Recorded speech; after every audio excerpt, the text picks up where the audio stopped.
All right, rolling through the Patreon request. This next one comes from Bombastic, who asked me to do kind of not so much a video or anything, but more of a topic. Not a review, not some crazy crossover idea, a actual topic to kind of discuss on. And basically, Bombastic asked me to talk about the classic Saturday morning cartoon lineup. So, let's get into it. But before that, as always, if you guys would like to have a Patreon request, just hit the link below, head on over to my Patreon, where you guys can start sending me requests for videos to do here on YouTube. But other than that, let's get started with this topic. Now, the Saturday morning cartoons is a long lost tradition. It is a time lost tradition. It was a mantra that went on from the 50s all the way up to the early 2000s. It died off in the early 2010s. It is a lost form of art that I think we can all, in a majority of generations, understand. And you could say, well, they still do Saturday morning cartoons and all that. Yeah, but they always treat it like Saturday morning cartoons. There was something special about it. Damn it. There was, and I know I'm about to sound like a grandpa right about now, but there was something special about it, damn it. There was a joy to waking up in the morning and getting up early in the morning, getting your bowl of cereal or your toast or your Eggo waffles, sitting in your underwear like yours truly at like 9, 10 years old, and just eating cereal and consuming sugar and watching, your Saturday morning lineups. Now, everyone has their lineups. I'm pretty sure Chris, who might tag in on this, is a child of the 80s, so he got to grow up in a Saturday morning lineup with like He-Man and Thundercats and Transformers. Of course, yours truly did not have that. Instead, I was part of a lineup that was a little different. See, you were one of these two kids. It was very much like the Beatles Elvis conundrum. Let me explain. You see, you can like the Beatles, but you love Elvis. You can love the Beatles and you can like Elvis. You can't love the Beatles and love Elvis at the same time. It's always been a conundrum like that. Like you can't like the two biggest influences in music. You can't decide between the two and absolutely love them. Like you'll always have like if someone said, "Hey, which do you love more?" and it's one of those conversations where you can't say, "Oh, I really like both." You can't do that. Not in this conversation. No, sir. No, sir and or madam. You cannot in any way, shape, or form say that in this conversation because, yeah, this is kind of a big deal. So, that was kind of the thing, is that you can like one and love the other, but you can't love them both. That's how it was with this. Fox Kids and WB Kids. Oh boy. Where do I begin? Now, to be fair, I think we can all agree that, like, Fox Kids, which was more or less the brainchild of Saban, of Hiram Saban and Saban Entertainment, did have a lot of stuff going for it. And competitively, Warner Brothers WB Kids did have a major afternoon block. So they seem to have like more of a stance on, hey, let's try to focus on getting the kids after school than on the weekend. Because Fox Kids was just like, we're going to mounty up and, unleash all we have on Saturday. Because remember, there was a time, when Fox Kids and Warner Brothers Kids both had, these amazing blocks of animation. For good reason. Like, Warner Brothers Kids had Superman, Batman, the animated series. Superman, the animated series. They had, Pokemon. They had anime that they were doing for kids. The 4 Kids dub.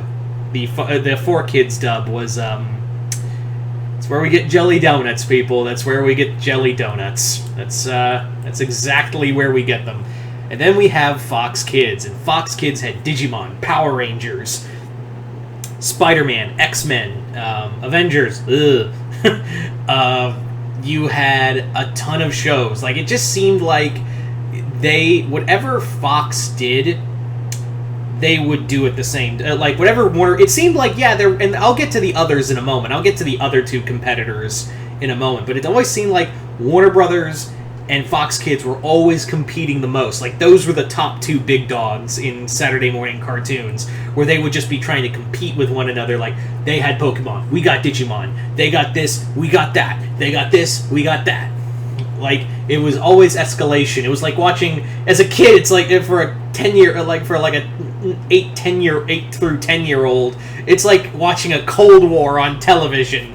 This is your Cuban Missile Crisis, kids. Buckle the fuck up.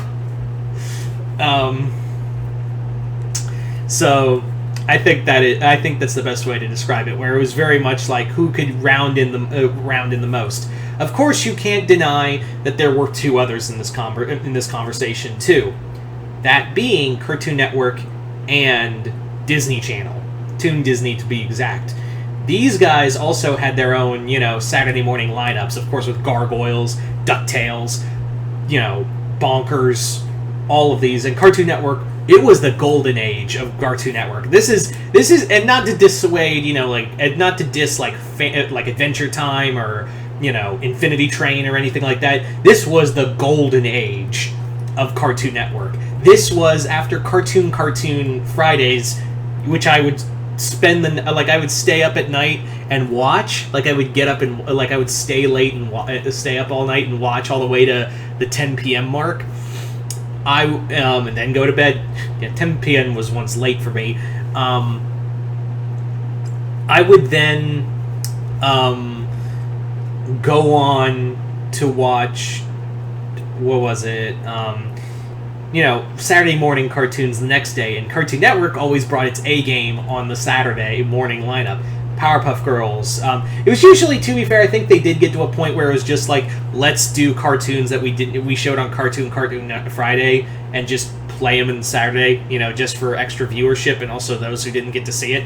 So that's kind of what it felt like sometimes, or at least felt like down the road. Disney, on the other hand, they were like, we got DuckTales, we got Gargoyles, we got all of this. Boom!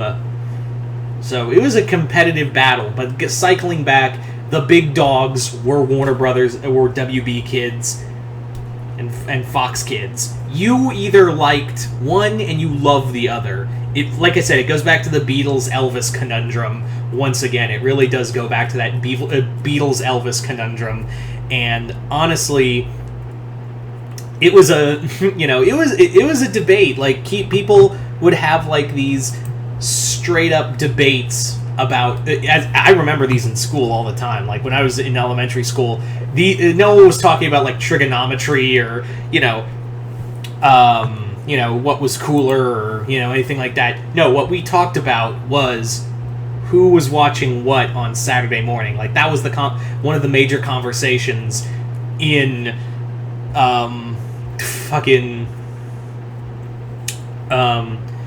that was very much one of the conversations on Mondays, like when you were what were you watching the day before? Like what was the deal the day before?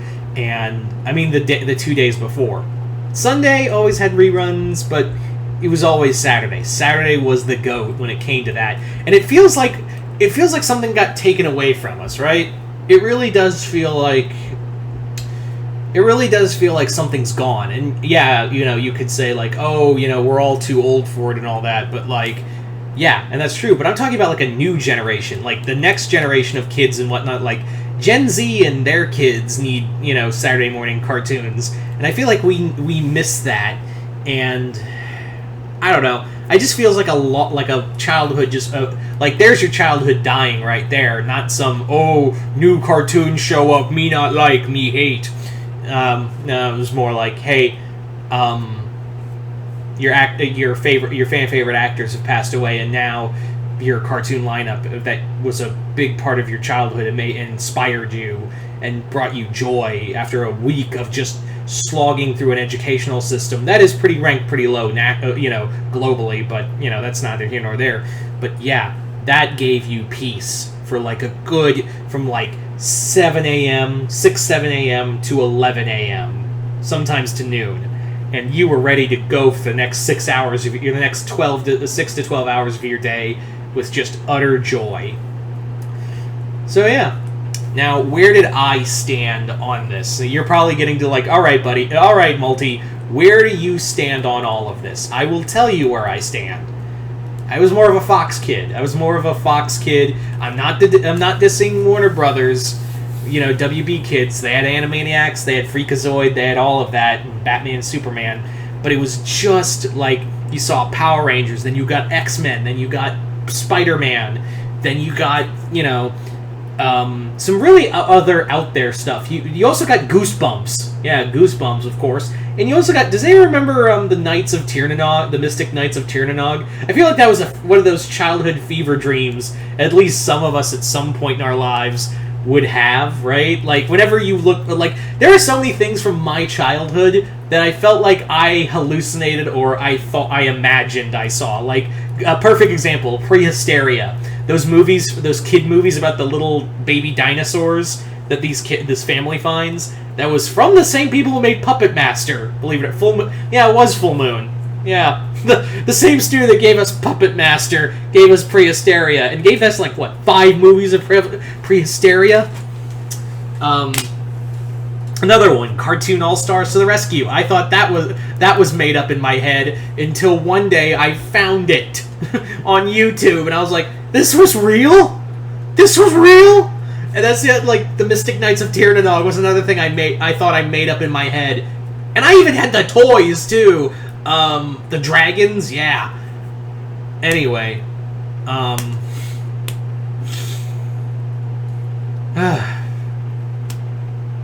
don't know. I was just like, it was real? Yeah. So, I feel like Fox Kids had a little more fun with it. And Digimon, of course, that was another one. Anyway, so you guys tell me in the comments below, where did you stand in the whole Saturday morning cartoon stuff? Just comment below, let me know. Once again, I'd like to thank Bombastic for this Patreon request, and continued patronage.